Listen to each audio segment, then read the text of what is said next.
Uh, the NTSA bit, I feel like NTSA are failing in their mandate because all their effort, they've actually put most of their effort in the PSV sector.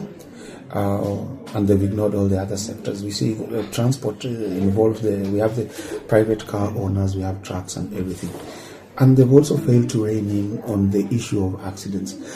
You cannot tell me that a driver that has over 20 cases in court for sometimes causing death by dangerous driving or reckless driving and everything, yet this person is still on the road.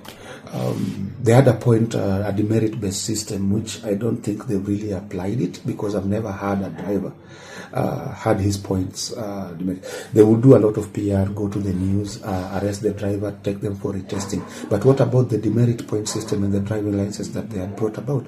It is not working.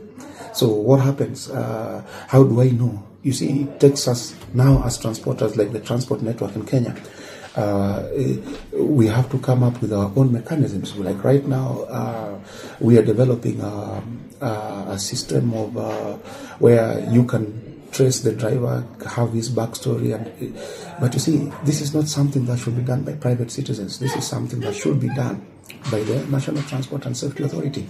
But because it is not doing what NTSA is not enforcing some of these things, now we have to do our own investigations and find the background of a driver.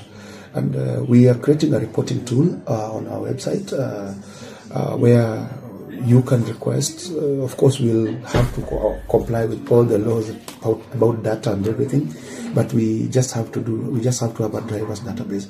Of course, all drivers will have to give their consent, because if they are looking for a job, they must allow us to check, to do background checks on them, because at the end of the day, we have to make the road safe. It's not only the mandate of NTSA, it's also us. But you see, the guiding factor should be the National Transport and Safety Authority. So we hope the changes that are coming, we hope the new Director General, if he's selected or when he's selected, and the board of NTSA can come up with a good policy about curbing these road accidents. They are becoming too much. We are losing people, we are losing our relatives, we are losing. It's not a good thing.